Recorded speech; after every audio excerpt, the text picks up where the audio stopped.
Hello, bachcho. Let's read this question. So this question says, a smooth block of mass small m is held stationary on a smooth wedge of mass capital M and inclination theta as shown in the figure. If the system is released from the rest, then the normal reaction between the block and the wedge. आपको बताना है normal reaction between block and wedge बताना है. Alright. तो चलिए इस question को start करते हैं. So we are writing the key concept of this question. इस क्वेश्चन का बच्चों की कॉन्सेप्ट आप क्या लिख सकते हैं? आपका अपन नॉर्मल रिएक्शन बताना है between the ways and the block. Alright. तो इस क्वेश्चन का की कॉन्सेप्ट आप क्या लिख लीजिए. इस क्वेश्चन का की कॉन्सेप्ट देखिए आप नॉर्मल फोर्स लिख लीजिए. आपको बताएं यहाँ पर क्या बताना है, आपको नॉर्मल रिएक्शन बताना है ना.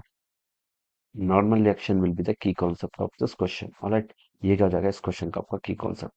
अब देखिए बच्चों, यहाँ पर से देखिए आपके पास सिचुएशन ऐसी है, ये आपका क्या कोई ये आपका वेज है, ठीक है.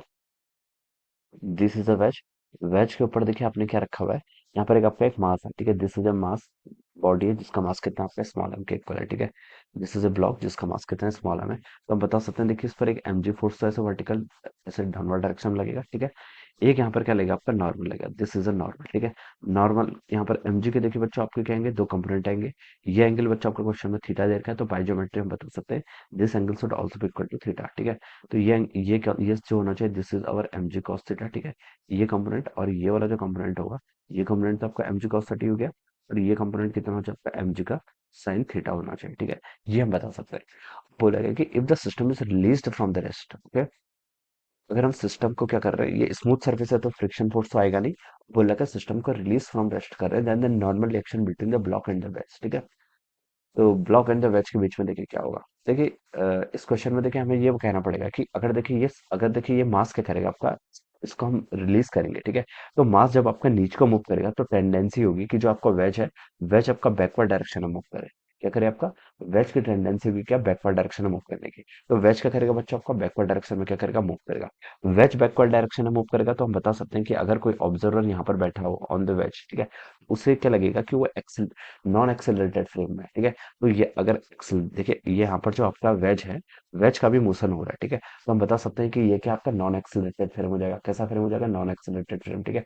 मान लीजिए आपका ए एक्सेलरेशन से बैकवर्ड डायरेक्शन में मूव करने लगे आपका वेज. जब ये जो आपका बॉडी ब्लॉक है ये डाउनवर्ड मूव करेगा, तो इसके कारण क्या होगा, देखिए नॉर्मल देखिए इसने इस पर लगाया है तो ये भी इस पर नॉर्मल लगाएगा. जो आपका ब्लॉक है, ब्लॉक भी आपके क्या लगाएगा, वेज पर नॉर्मल लगाएगा. और उसका एक कंपोनेंट आएगा जिसके कारण ये एक्सेलरेशन होगा, ठीक है. ये एक्सेलरेट करेगा आपका वेज लेफ्ट डायरेक्शन की तरफ, ठीक है. तो देखिए ये आपका फ्रेम कैसा हो जाएगा फिर आपका नॉन एक्सेलरेटेड फ्रेम. और ये अगर नॉन एक्सेलरेटेड फ्रेम हो गया तो देखिए हमें क्या करना पड़ेगा, इस पर एक सूडो फोर्स लगाना पड़ेगा. तो देखिए इसका एक्सेलरेशन क्या है, लेफ्ट को है, तो एक सूडो फोर्स लगाना पड़ेगा इस डायरेक्शन में, ठीक है. सूडो फोर्स किसके इक्वल होगा, जिस बॉडी की हम बात कर रहे हैं, बॉडी का मास कितना है स्मॉल एम के equal into acceleration opposite direction में से आपको लगा देंगे सूडो फोर्स. ये एंगल थीटा है, ठीक है. तो बच्चे बता सकते हैं कि ये एंगल कितना होगा आपका 90 माइनस थीटा के इक्वल होना चाहिए, ठीक है. ये एंगल आपका 90 माइनस थीटा के इक्वल हो जाएगा. राइट. देखिए अब आप क्या कर लीजिए, यहाँ से नॉर्मल के कंपोनेंट निकाल लीजिए, ठीक है. नॉर्मल देखिए, नॉर्मल देखिए एम ए का एक कंपोनेंट आपका इस डायरेक्शन में आएगा, कितना होगा आपका एम ए का कॉस 90 माइनस थीटा, जिसको हम क्या लिख सकते हैं आपका एम ए का साइन थीटा, ठीक है. तो देखिए इस अगर हम वर्टिकल डायरेक्शन में देखिए प्लान सॉरी वर्टिकल नहीं, प्लैंक के परपेंडिकुलर प्लैंक के सॉरी आपका वेज जो है, वेज के नॉर्मल डायरेक्शन में अगर हम इक्विलिब्रियम की कंडीशन लगाए, क्योंकि देखिए इसका इस डायरेक्शन में कोई मोशन नहीं है, तो हम बता सकते हैं जितने फोर्स आपके, ये मान लीजिए मेरा आपका प्लस वाई एक्सिस है और ये मेरा आपका प्लस एक्स एक्सिस है. तो जितने फोर्स आपके प्लस वाई एक्सिस में लगेंगे और माइनस वाई एक्सिस में लगेंगे वो एक दूसरे को क्या करेंगे, बैलेंस करेंगे, क्योंकि यहाँ पर नेट एक्सेलरेशन कितना है, जीरो है. तो प्लस वाई डायरेक्शन में देखिए कौन कौन से फोर्स लग रहा है, एक आपका एम ए साइन थीटा लग रहा है, प्लस आपका एक नॉर्मल लग रहा है, ठीक है, is equal to minus Y direction में एक सिर्फ लग रहा है mg cos थीटा. तो ये कितना हो जाएगा यहाँ से आपका mg cos थीटा हो जाएगा. ऑलराइट.